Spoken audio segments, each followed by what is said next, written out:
As we just heard, the fallout from the Epstein scandal is also causing political turmoil on the other side of the Atlantic, with Britain's Prime Minister Keir Starmer in a fight for his political survival.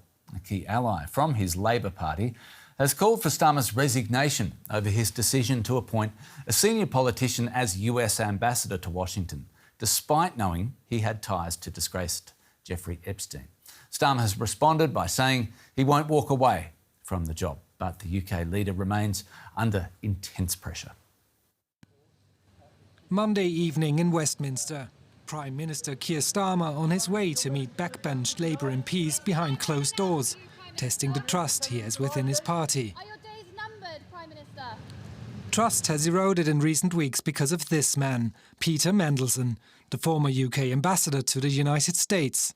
Starmer appointed Mandelson in 2024. The following year, allegations surfaced that he had shared sensitive government information with convicted sex offender and trafficker Jeffrey Epstein in 2009. Starmer initially hesitated to sack Mandelson, but finally did so last September. In the last days, Mandelson has also given up his seat in the House of Lords and left the Labour Party. Police have searched 2 homes linked to Mandelson. As the pressure mounts, 2 of Starmer's staff have announced their resignations. First, his Chief of Staff Morgan McSweeney, then Tim Allen, Number 10's comms director. Prominent opposition figures say Starmer should also resign over his decision to appoint Mandelson in 2024. He won't be there for long. He'll be gone and replaced by somebody undoubtedly far worse. Right now we have a government that's focusing purely on its own internal psychodrama. Enough of that. It is time for them to get a grip and start governing the country. On Monday, Scottish Labour Chief Anna Sarwar chimed in. The distraction needs to end and the leadership in Downing Street has to change. 18 months after taking office as Prime Minister, Keir Starmer is fighting to keep his job. So how much trouble is the British Prime Minister in? Well, Quentin is a journalist and former Financial Times correspondent. He joins us from London. Welcome back to DW. How significant is this call to resign from a figure within the Prime Minister's own party that few of our international viewers will recognise? It certainly is important. I think that Keir Starmer has got a hell of a battle on his hands.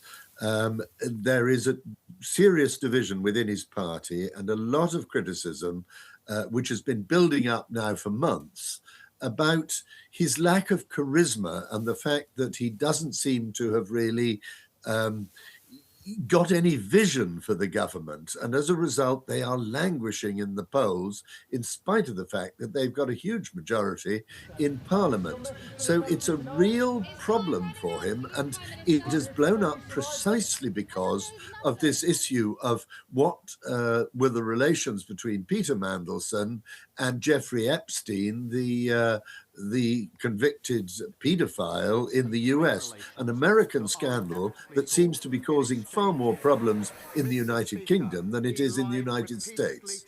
And so is this Mandelson-Epstein scandal, is it in and of itself enough to wobble the Prime Minister, or are we talking about just another blow that knocked an already wobbling Prime Minister? Today's been an absolutely extraordinary day, and I think what we've actually seen today was an attempted coup to try and topple the Prime Minister. The leader of the party in Scotland, although he's not a household name, Anas Sarwar does run a very important wing of the party. I mean, Scotland, after all, was an absolute stronghold of the Labour Party for many years. It is no longer, and they face elections in May.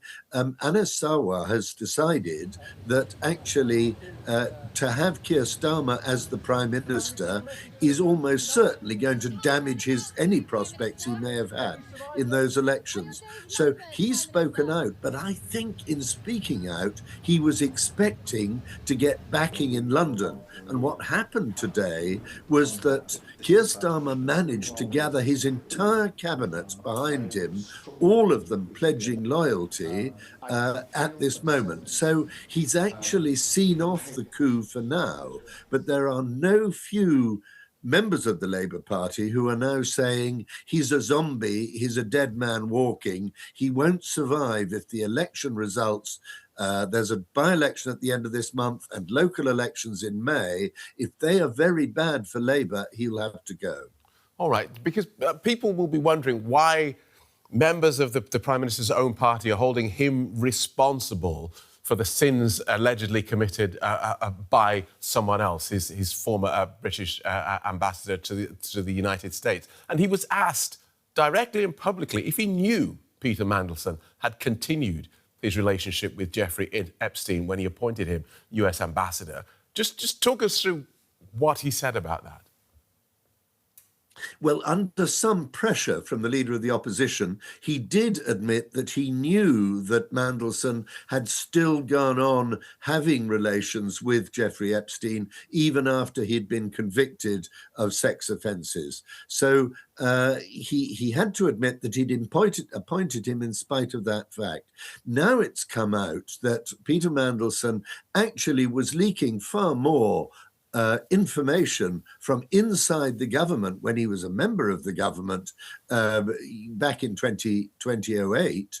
He was leaking information to Jeffrey Epstein. So it's a much more serious offence in political terms than it used to be. And the problem for Starmer is it's his judgment that's being questioned.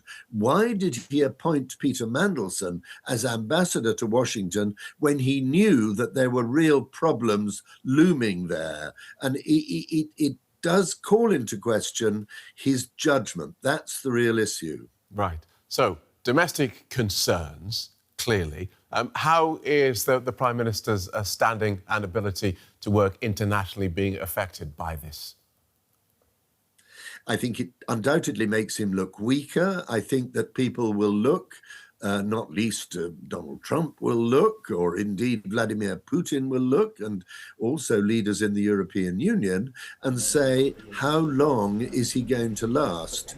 These elections that are looming in May, the local elections, including the Scottish elections and Welsh elections, look likely to give a terrible result for the government, a dramatic transformation from the general election result that brought Keir Starmer to power.